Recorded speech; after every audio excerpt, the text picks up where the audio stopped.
All right, guys, welcome to Without a Candle. We are your Hello, hosts, Carla and Carla Carla, and Carla. and something like that. Carla and Carla, Carla, yeah. So today, short little snippet, we wanted to kind of talk to you guys about what Reiki is. I feel like that is kind of one of the foundational stepping stones for Oh, our business, absolutely. and we still get asked on a daily basis, what is Reiki?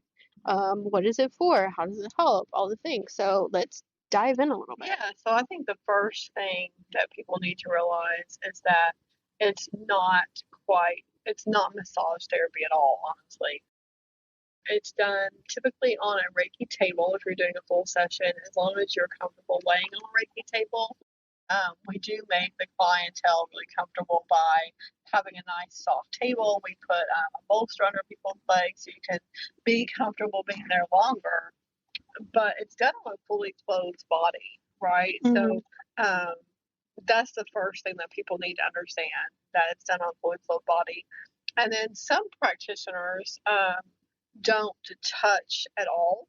Um, However, the reason why I always suggest that students and new practitioners coming in become an ordained minister, because that does allow the laying of hands. Mm-hmm. So sometimes, depending on knowing your audience is important as well. Mm-hmm. So knowing my audience, I'll often say sometimes it's like laying of hands, just on a more energetic standpoint versus in a church where it's more religious practice and faith based, right? Mm-hmm. So, um, that being said, um, my the way I teach, so I recommend that people do their own reading, and I have readings for that, and I have workbooks for that too. Mm-hmm. Um, and then I teach the lab, so I teach how to run a session.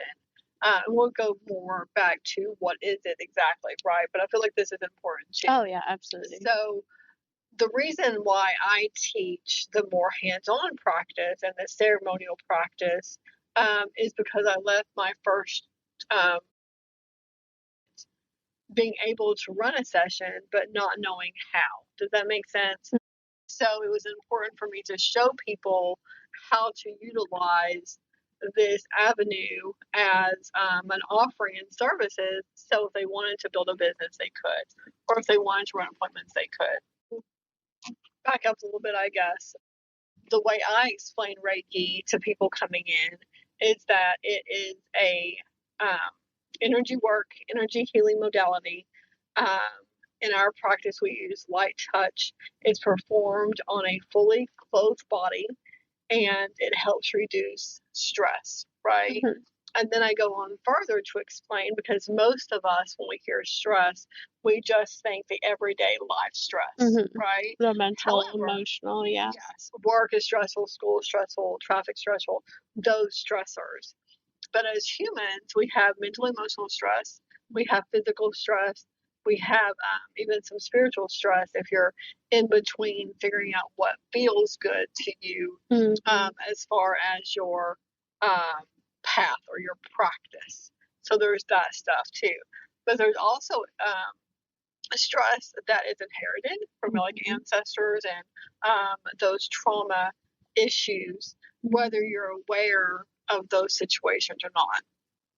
So, what the hell does that mean? Right, Right. because that's a lot. Yes. Yeah. So, the way I explain the inherited energies is that you have a little red wagon, Mm-hmm. and some shit you put in it, some shit you choose to put in it, Mm-hmm. some shit is put in it in utero with what your mom experiences and how your dad or your surroundings are, right? So if you're surrounded by chaos, then Mm-hmm. there's already nuggets of chaos being put in your wagon by others. And then, even back farther than that, the belief that energy and emotions transpire generations, Mm-hmm. right? So, what if your mother experienced something traumatic when she was in utero? Yeah. So, those are inherited energies, inherited situations. Yeah. And so, that's in your little red wagon. And then we're fucking human, Mm-hmm. right?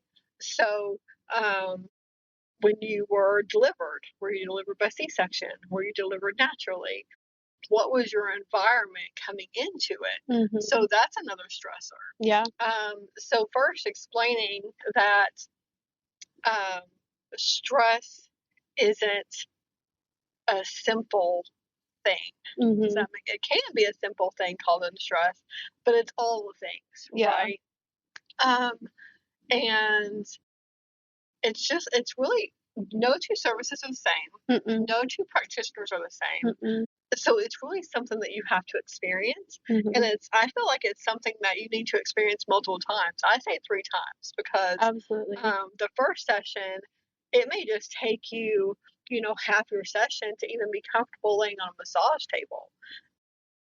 And with your getting used to your surroundings and knowing that the door is closed, knowing that this is a safe, sacred space to experience all of the energy movement, mentally, emotionally, physically, like we do get physical feedback too in a session.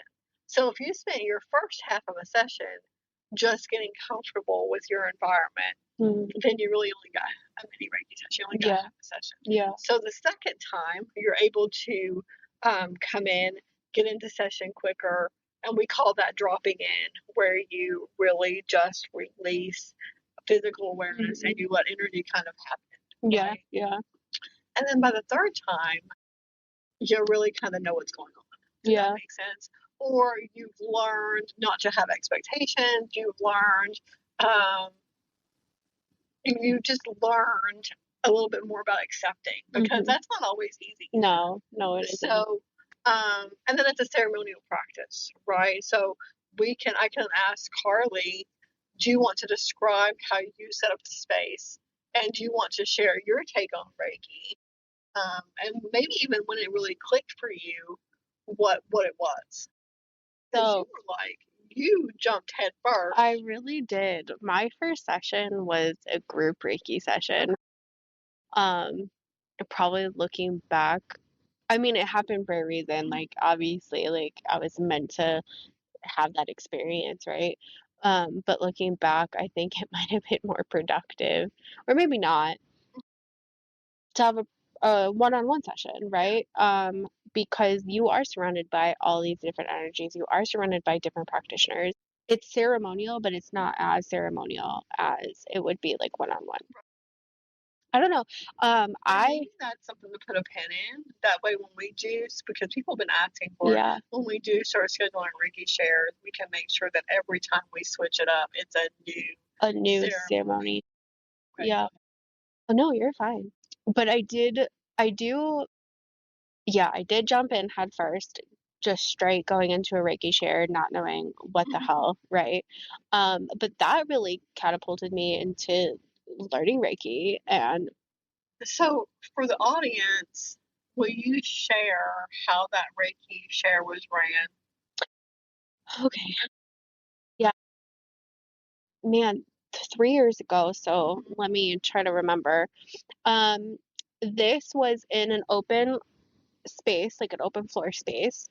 It had a massage table, a chair, and I'm pretty sure a lounger.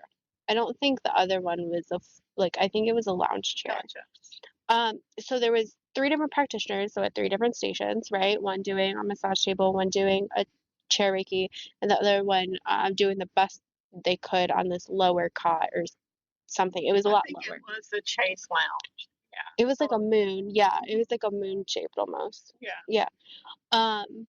So there was a group of us that would rotate on these 3 stations, and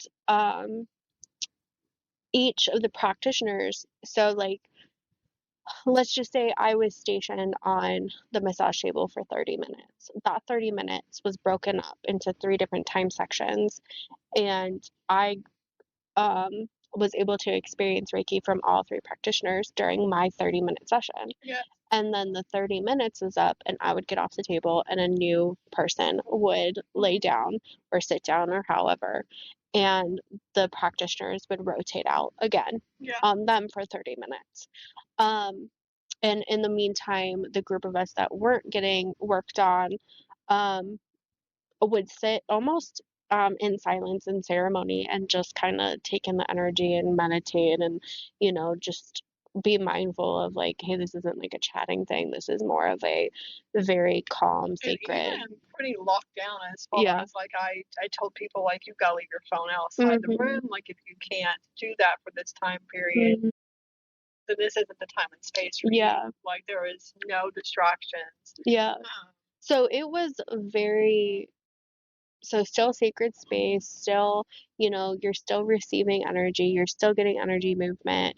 But it's almost more of like a fellowship type feeling where you're healing the community as a collective, not so much one-on-one. Now, do you get breakthroughs as you would one-on-one? Hell yeah, because I did. I experienced that. I blubbered like a freaking baby. And also awareness, and this isn't supposed to be a negative thing. You knew who you wanted to connect with for full sessions, and then who you didn't want to connect with. Absolutely. So it's kind of like a test drive too. So there was opportunity for me to kind of vet and see who energetically I connected with a lot better than others. And everyone was Reiki students or Reiki practitioners, either just under myself or at that time I was having my Reiki master come in and teach. Yeah. So these were Reiki practitioners, not just people. Yeah. So then the difference between one-on-one, I feel like the one-on-one is just more of a deeper dive, right? So like kind of think of a Reiki share, like community therapy or like the talk groups for like if you're going through grief and you get together and like have that talk group, right? Versus a one-on-one therapy session, which kind of turns into therapy if you think about it. It's just another form of therapy, right? Because I also remember the reflection time where people got to share all of their different experiences. So when you share as a group your experiences, it lets other people know what things are possible. Yeah. So that's a difference too. Yeah, absolutely. So, like you said, we haven't had a Reiki share. I don't even think we ever did a Reiki share here. No, so it's been a long time. And we are so due for that. Maybe that's a spring thing. Maybe. Yeah. And some Reiki shares and some Reiki trainings. Because we do have a couple people that are interested, in digging deeper and being practitioners. Yeah. So before we get into that topic, because I think we should touch on that a little bit. I want to go back to the question you had for me of like how I set up and like my take on Reiki, right? So I always explain to people that there is tradition to Reiki, there is lineages with Reiki, there is a set way that it is taught on how to do Reiki. However, there are different types of Reiki. Yes. And not one is right, wrong, better than the other, or so forth. It is what it is, right? It's just another color in the crayon box at this point. Here, for me and Carla, learned under traditional Usui Reiki. However, our tradition and how we practice looks a little different than how we were taught. And just because we follow spirit and we follow intuition in practice as well. So it's not just a formality of, copy paste every appointment. Yeah. But No. we're taught. So we teach traditional, and then we also teach if your spirit guides tell you to do something, then you better like listen to that, right? Yeah. Does that make sense? Share that we do teach traditional practices and traditional knowledge, and then we guide individuals to use their intuition. Okay. Absolutely. Thank you for that. Yeah. So when I do my practice, and it has been evolving more even so the last like 6 months because of the spiritual journey that I've been on, and we've touched on that in other episodes. But we start with a sacred ceremony where we, seal the room. We have symbols that we place around the room. We also use these symbols during Reiki as well as we're called to. And then we have a closing ceremony too, where we completely disconnect from our client's energy, make sure that they're not picking up on our energy. That's very important to do. But So that kind of falls under, spiritual energetic hygiene. oh yes, we've touched on that too. Um, so like Carla was saying, it's very different, appointment to appointment, client to client, because headspace is going to be a lot different. Even if you're seeing the same client, like their energy is going to be a lot different than, past experiences, or your energy is going to be different. Even the food you consume, maybe you saw something, you heard something that day. Like you have so many different influences that you may not realize impact how you perform a Reiki session. Um, or or even any type of session if we really get down to it. I mean, So part of the opening and the connecting part to a service is also requesting, sorry, hold on, that my human self takes a seat. Right? My human self takes a seat. And that I'm a conduit and that I'm a vessel. Yeah. No, I like that. Yeah. Now, why should people get a Reiki session? Well, I believe that everybody should have a Reiki session, just like I believe that everybody should be talking to a therapist. Whether you feel like you need to talk to a therapist or not, it is so like wonderful to be able to rawly talk to somebody that knows nothing about your life, that knows nobody in your life, and you can be as raw and as authentic as you can be, because that's going to catapult you through all these breakthroughs, right? So with Reiki, it's kind of the same thing as that. It's maintenance. You go get a yearly physical, you go get your eyes checked every year, you go to the dentist twice a year and get your, you know, um, this is no different. You're checking in with your mental self, you're checking with your spiritual side, you're checking in with all of the other aspects of you that make you you. And then even other possible connections, right? So Yeah. some practitioners, like myself, sometimes mediumship comes in. And then you get sensations that the person may not even have been aware with, like, okay, it's time to deal with the situation, right? Yeah. Does that make sense? No, absolutely. The So layers of the onion being revealed. yeah. So, Reiki is a wonderful for the physical check-in. So, we just had a client come in that's out on work for a shoulder injury, and he shared with me that Carla picked up on that injury in the appointment that he had with her. I've had experiences where I've had to stop mid session and look at my client on the table and be like, does your hip bother you right now? And then helped her adjust on the table so it didn't feel so kinked, because I felt that. We've had clients that come in and they are just so depressed that they don't know what else to do. So, we help them in Reiki work through that depression or that anxiety. I think you've had a client with I some. feel like I need to take a pause. We're like, we're not a doctor, we're not, Yes. right? Yes. And it's all just about awareness, right? Yeah. So picking up on things. Okay, go ahead. Yeah, no, I mean, but it Right. it's hard. And it's one of those things It's when it so hard. happens, it's like you can't make that shit up. Like I Yeah. knew nothing of this person, and some of my Claire gifts allow me to experience what they're going through, so we can understand what they're going Yeah. Yeah, because within the chakra system, you may feel like you're having all of these throat problems, right? And you think it's physical because it's manifesting as a physical, but it's really a lack of communication. Yeah, right? over communicating. Or over communicating.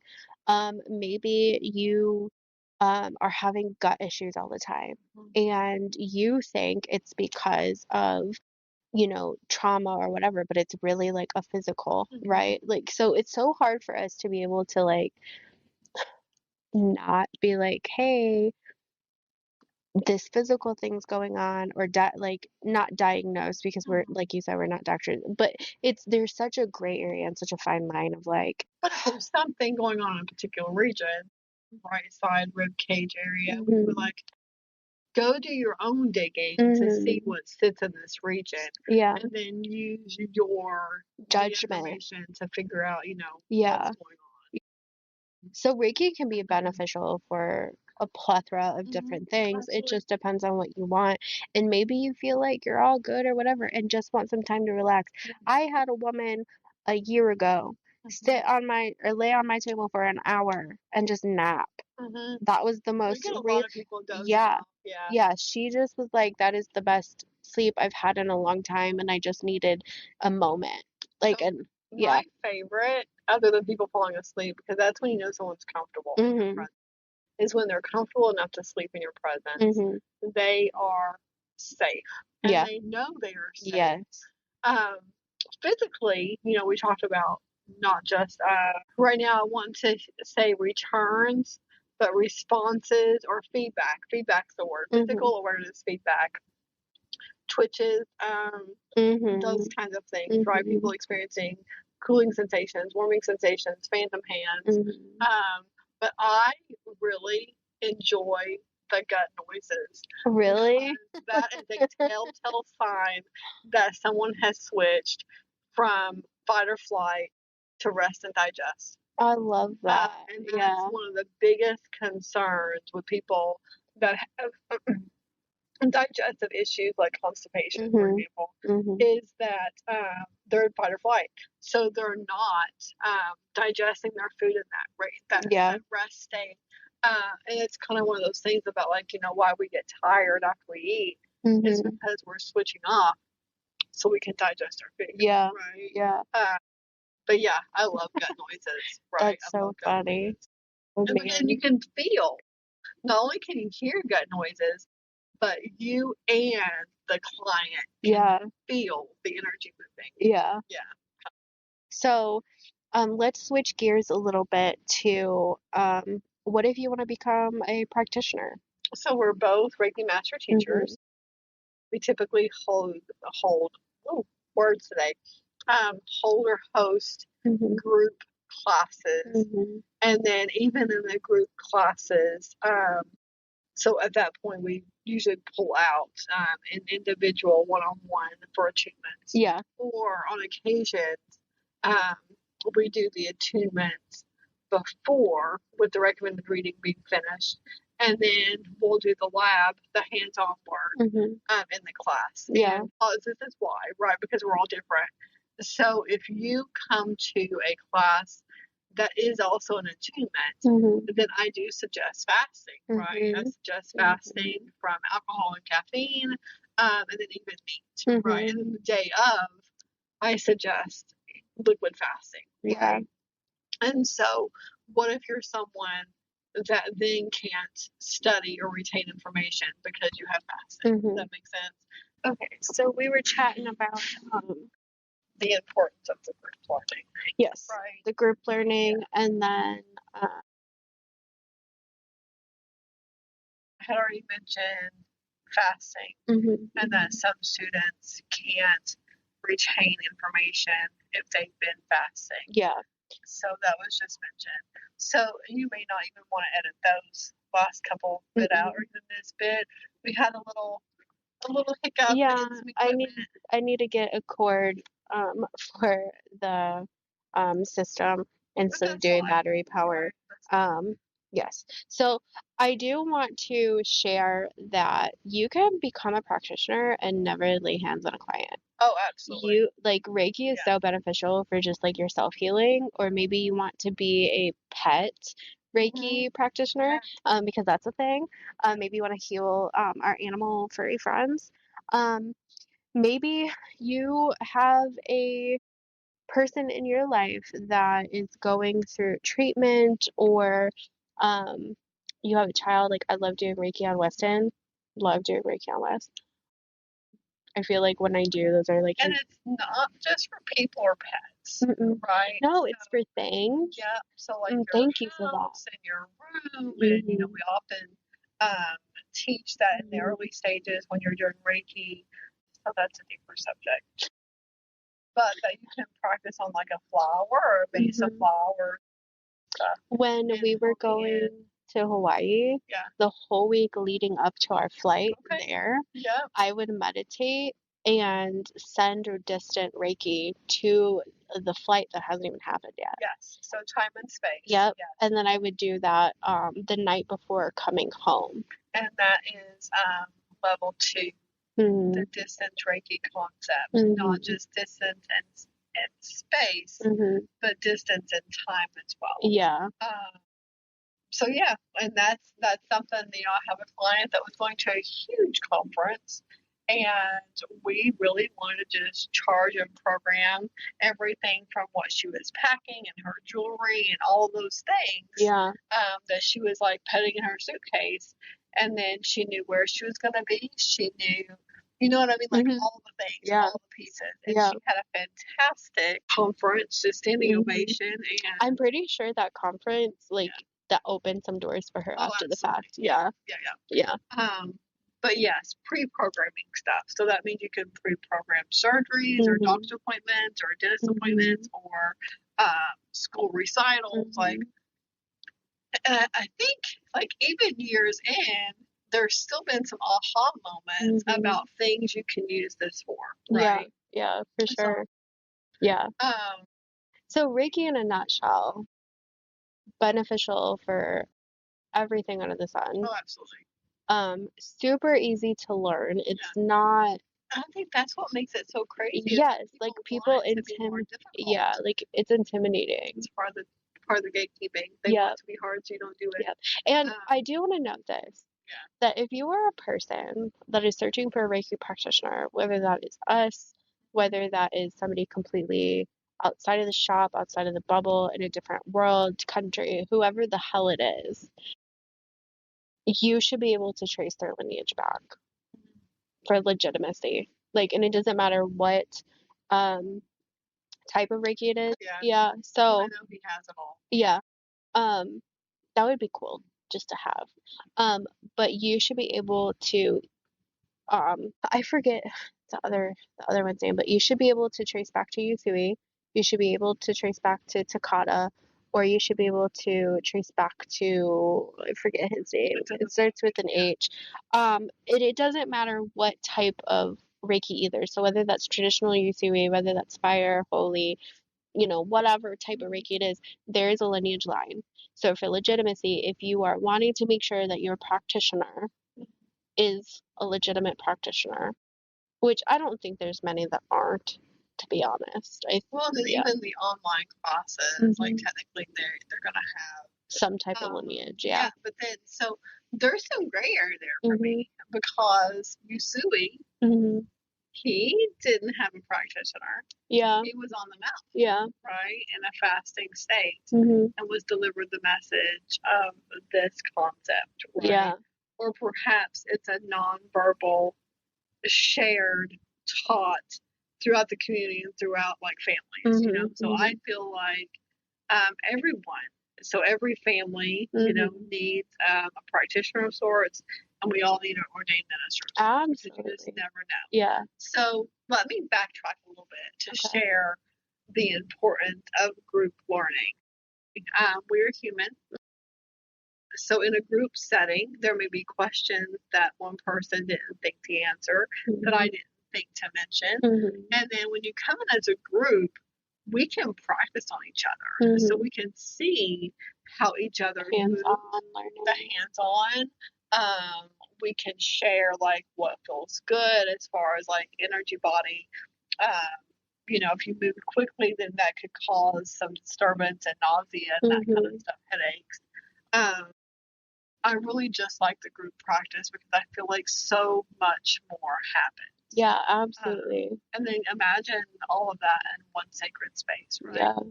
I think I love the group classes. I feel like I'm able to learn on a deeper level than just one-on-one. Yeah. I don't know. So like one-on-one is good. I like the one-on-one attunement. But I like the group classes. Yeah. Gotcha. Love the Reiki shares, all the things. So maybe we just go ahead and put that in the book somehow, the first quarter. Okay. A class and a share, right? Well, you heard it here first, folks. Reiki share coming 2026. So maybe that could be a 2 different quarter thing. Maybe first quarter of 2026 could be about the teaching. Mhm. And then the next month we could do a group Reiki share. Yeah. Yeah, I like that. So I hope that answers some questions. I hope that answers some stigma, maybe encourages you guys to finally book the appointment if you've been hesitant because you don't quite understand. And you're never going to quite understand until you just experience it, right? Living it for sure. Yeah. So until next time, y'all. Which is just in a couple minutes. Yeah. All right. Bye. Bye, guys. Thanks.